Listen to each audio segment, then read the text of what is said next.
7 o'clock on Tuesday, the 9th of December.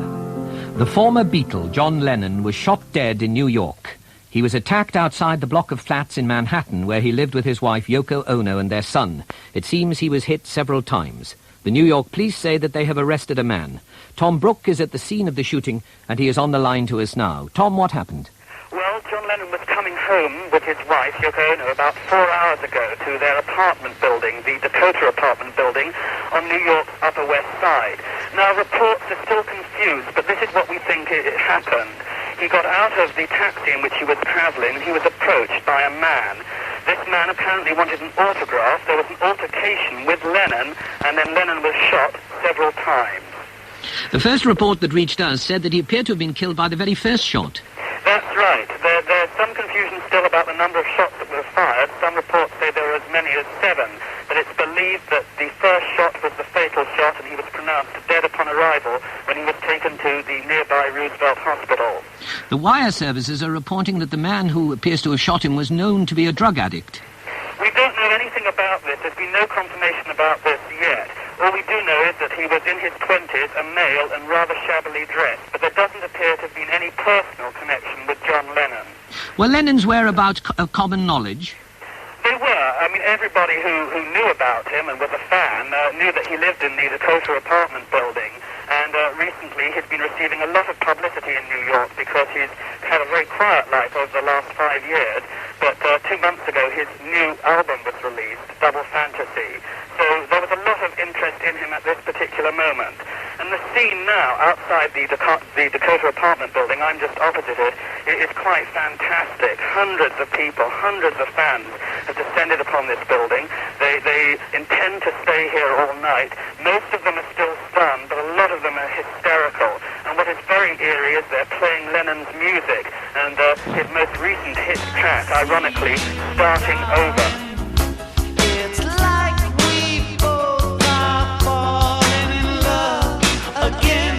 It'll be just like starting over. Starting over. John Lennon celebrated his 40th birthday on October the 9th. For the past 5 years, he'd lived the life of a near recluse, mostly in the apartment block near Central Park, New York, where he was shot last night. Last month, the pop music world was excited by a new LP from the ex-Beatle and his wife, Yoko Ono. John Lennon was back, and a single from the LP went straight into the best-selling charts. Lennon came from a working-class family in Liverpool and was a founder member of the Beatles in 1960. Their rise to fame came from performances in the city's Cavern Club. In 1963, the group released their first record. That year, Beatlemania took Britain over and went on to spread to many parts of the world. By 1971, the Beatles no longer existed as a group. The pop world blamed John Lennon for the breakup and the influence of his Japanese-born wife, Yoko Ono. This is Richard Williams, pop music critic of The Times. John was the sarcastic one, and he was the one who really gave the group its edge, I think, its humour, which was one of their most noticeable qualities in the early days. And later on, of course, his edge and his sarcasm became more and more accentuated, and eventually, I guess, had a lot to do with the group breaking up. He was the one I always felt, and I think a lot of people felt, with the real excitement. He wasn't the one who wrote the pretty tunes. McCartney did that. But Lennon was the provocative one, the one who made you think. In 1965, the Beatles were awarded the MBE. 4 years later, Lennon returned his because of what he saw as Britain's involvement in Vietnam and the Biafran War. At that time, Lennon staged a widely publicised love-in with Yoko Ono in Amsterdam. The message is peace, that you can protest against violence many ways, and this is one.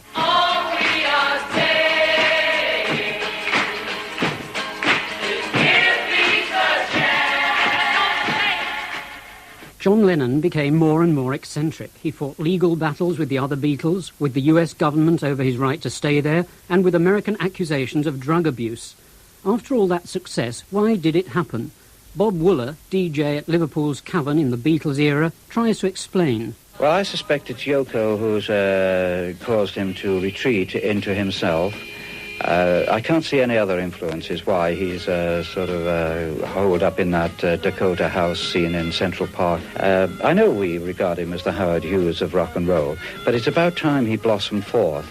He's the most mystical, the of all the Beatle figures. Last month, John Lennon did blossom forth with his new LP, and yesterday listeners to BBC Radio heard him and Yoko Ono for the first time in 5 years. They were trailing a Radio 1 Christmas special with DJ Andy Peebles. Hello, it is them themselves sitting here in the studio, live from New York. John and Yoko, say something. Happy Christmas. And so this is Christmas. And what have you done? Another year over? Etc., etc. Nice to be here. Hi. Very quickly, I can say that you've been kind enough to talk to us, and people back in Britain on Radio 1 are going to be hearing a lot of comments from Yoko and from John in the very near future. You both look very well, and I think I'm right in saying you're both very happy. We're pretty damn steady, I'd say that. We're in good condition. Thank you very much. It's great to talk to you. And it's not kindness. We want to sell the record, and we want to talk to the English too, right? It's nice to have you back. And thank you for wishing everybody a happy Christmas. It's a pleasure. Happy Christmas. Happy Christmas. And a bra brach mulach neck the new. So this is Christmas, and what have you done? Another year over, and you won't just begun. Well, another of our reporters, Peter Marshall, is an avid Beatles fan, and he was actually in the process of setting up an interview with John Lennon for the PM programme. He was awakened with the news of the murder at 5 o'clock our time this morning, just an hour after the event. Since then, he's been working on the story, and he's just joined us in the studio now. Peter. John has gone, and Paul, George and Ringo are clearly and not surprisingly in deep shock at the tragedy. With John Lennon, Paul McCartney combined for the most extraordinarily successful songwriting partnership of the century. He heard the news at his cottage in Sussex this morning. Before being rushed away, distraught, he said, "John was a great guy. He's going to be missed by the whole world." George Harrison, at his home in Henley-on-Thames, is said to be too distressed to talk. An aide reported George and John had been in regular telephone contact throughout the last 3 years. The aide added, "Like everyone else, he can't believe it's happened." Ringo Starr boarded a plane for New York as soon as he heard of his friend's death. He again is too upset to talk. Others closest to John Lennon and the Beatles have recorded tributes. Among them George Martin, recording manager on practically all the Beatles records and a key influence behind their success. He was very much one of the fundamental parts of it. He and Paul, of course, wrote most of the music. And the Beatles were a unique quartet because they each contributed a great deal to each other, and the four of them became larger than the individual parts. They were a tremendous team, and John was very much part of that team and a very creative member of that team. His astringency lent a great deal to the sweetness of Paul, and it was an incredible combination. What sort of musician was he?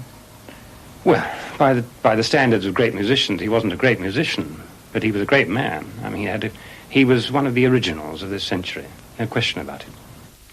David Geffen, the American record company mogul who was the envy of the rock music world earlier this year, after signing John Lennon to a long-term recording contract, made his tribute from New York.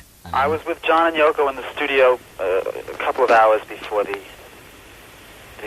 shooting. He was working on his new record, which he was very excited about, and he was very excited about the record that he has out now. He was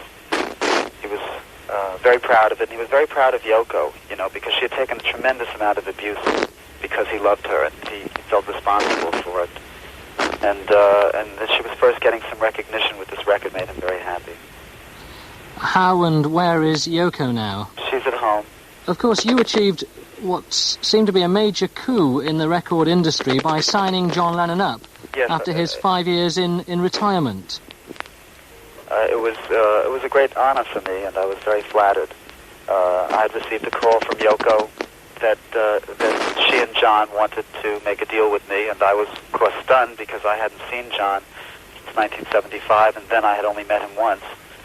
But he had decided to make this deal with me and called me up and informed me that he was going to make a record deal with me.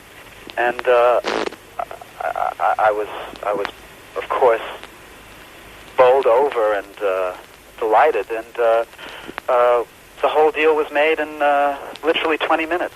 I considered him a good man and a great artist. He was a very good father, and he was a very good husband. He loved his family a great deal, and that was the most important thing to me.